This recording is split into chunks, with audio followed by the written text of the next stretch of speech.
So what is the best way to create fine, realistic white fur and whiskers in your coloured pencil drawings?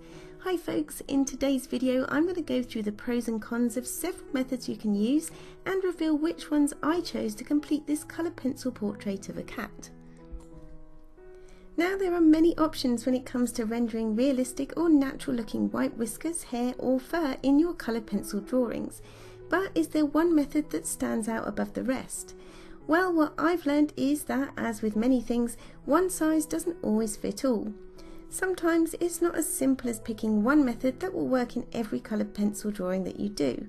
Sometimes the composition of your piece as a whole may influence your final decision, and sometimes you may want or need to use more than one technique to get the results you want.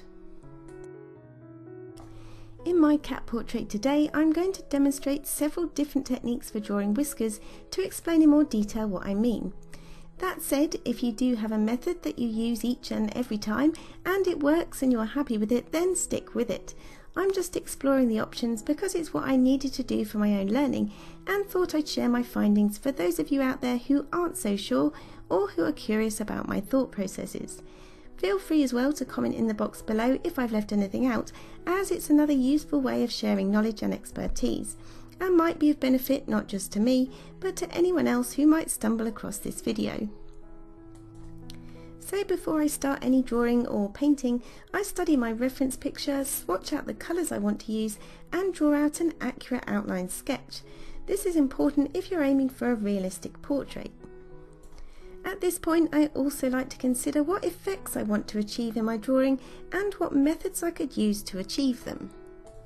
I've grouped the different methods into three main categories and will be demonstrating each technique as we go through the video. The first method I'm going to talk about is one which you need to use before you even put pencil to paper, and that's embossing or etching. In this method you use an embossing tool or similar to carefully etch fine grooves into your paper, and I will be listing all the tools I used today in the description box below if you want to go and check them out. Etching is a really effective method and one which I used in last week's cat portrait as well. When applying layers of coloured pencil over the grooves you've made in the paper, the coloured pencil doesn't go in these grooves and reveals beautiful fine white lines once you start adding layers of coloured pencil. So I decided to go ahead and use this method to begin with over the most prominent whiskers on the cat's face. So why not use this method and this method alone, you may ask? Well, the problem with this method is to do with blending. Embossing or etching works really well if you're using layering, burnishing or any other dry methods for blending your coloured pencils. But what if you want to blend using, say, solvent? For my portrait today, I wanted to colour in a background to highlight the white whiskers on the top and left hand side of the cat's face, and I wanted to recreate the dark and blurry effect on my reference photo. So I began with sharp pencils and put down lots of light layers in various shades of green, working in small circular motions with my pencil to cover up the tooth of the paper. I made sure not to apply too much pressure to my pencils at this stage too, as burnishing like this too early on can flatten out the tooth of the paper and make adding further layers extremely difficult. Now close up you can see the effects of the embossing tool start to show up, but I still needed to blend out that background. Now I could have used blending methods like burnishing and layering for this bit, but to really make the background pop and to speed up the process, I wanted to use my Zest-it pencil blend solvent, and this is where the etching method has its limitations. You see, solvent works by breaking down the binder in the coloured pencils to create a smoother, more painterly-like surface. And this is great for adding vibrancy to coloured pencil drawings in general, and really speeds up the blending process, especially in larger areas like backgrounds, for example. But the downside of this is that it can fill in those grooves you created with your embossing tool.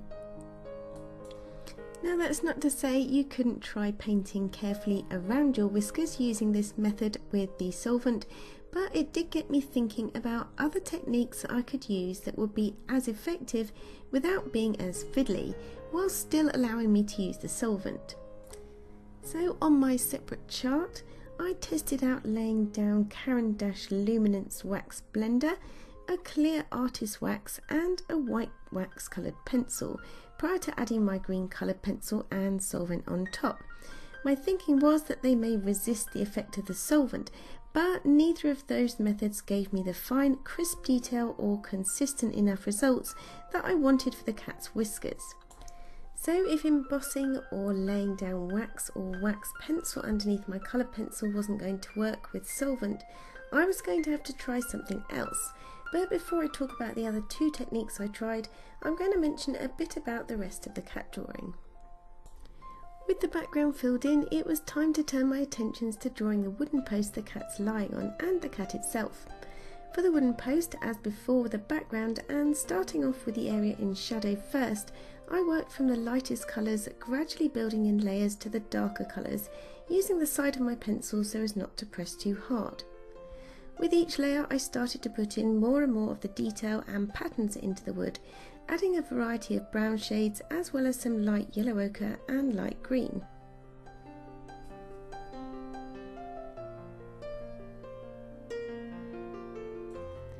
Then I added some dark brown just to add some more details before going in with my white Caran luminance pencil to blend it all out. Then I moved on to the lighter area of wood underneath the cat's body and started off with some pale flesh tones before putting in darker shadows under the cat's ear and body. Next I moved on to the cat's nose using the same light flesh pencil as a base. I used a cinnamon colour pencil for darker areas followed by a touch of light cadmium red and blended this again using the white luminance pencil. I then went in with a bit of nougat before adding sepia around the nose and mouth.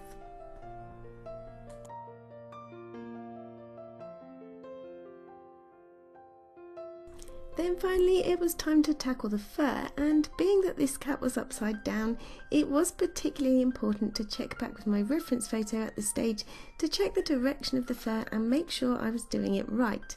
It's also important to make sure you keep your pencil strokes the same length as the fur you're drawing, so it looks both natural and realistic. In contrast to the smooth and blurry background, I wanted to keep the fur strokes quite defined, so used the embossing tool and a lot of layering to build up depth and the realistic texture of fur rather than using solvent.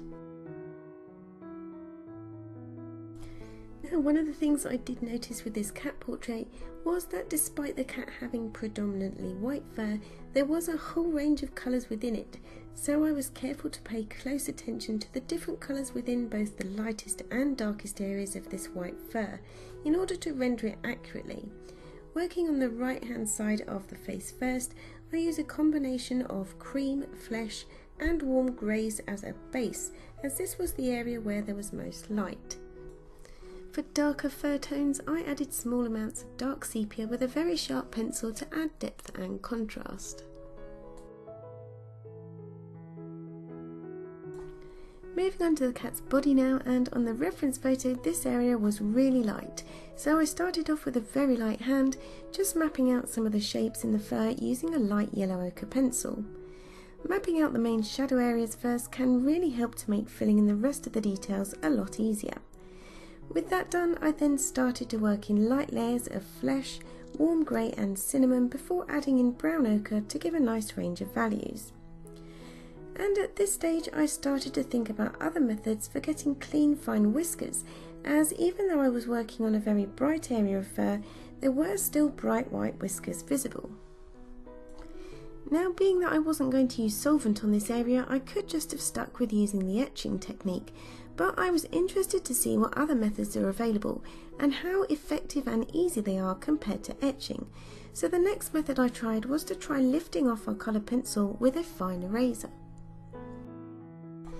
Now, if you've applied your pencil in light layers, it is possible to lift out some of the colour, and I did use the eraser to add in a few highlights, but it didn't really compare to the etching technique so far as precision was concerned.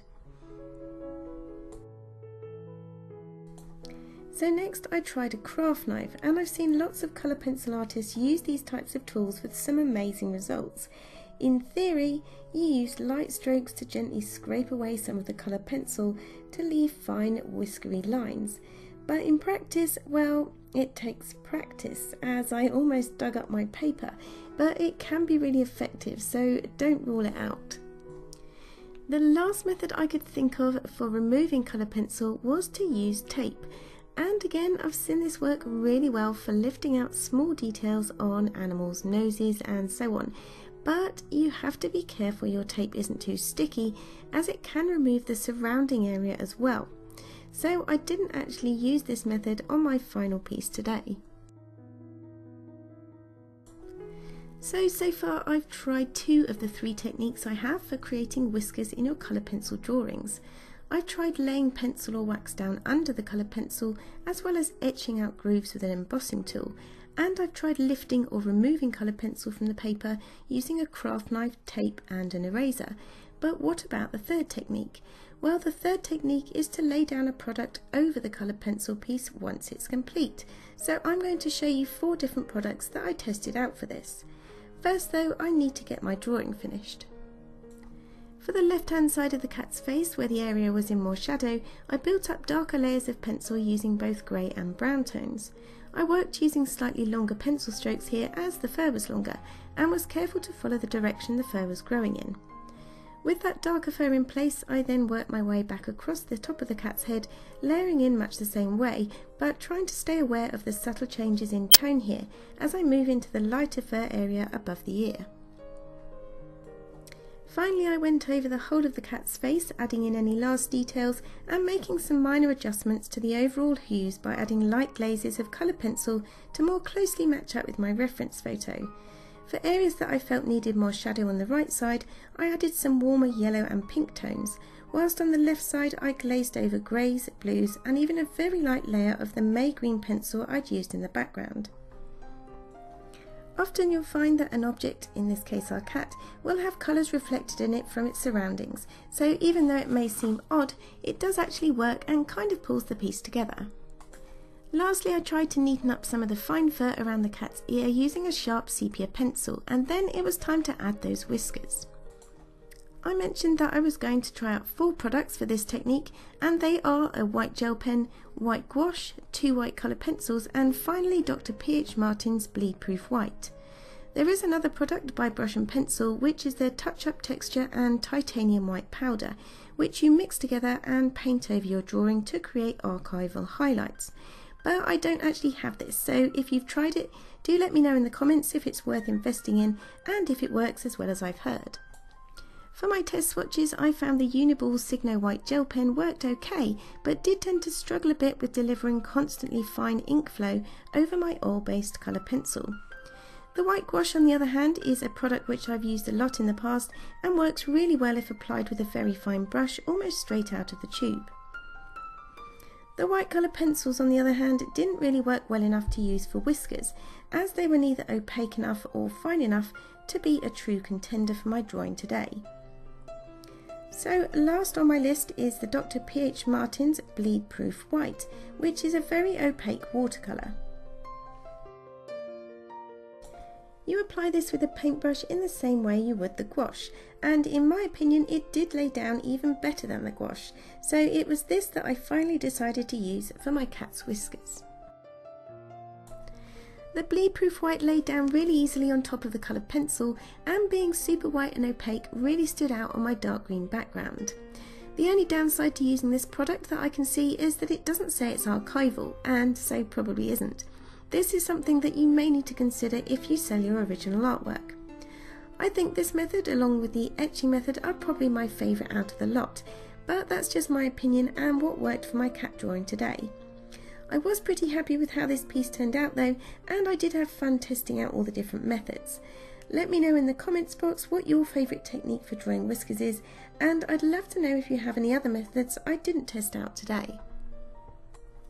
If you want to learn more about my colour pencil techniques for drawing cat's eyes and fur and haven't seen last week's video, then why not click on the link here to go and check it out.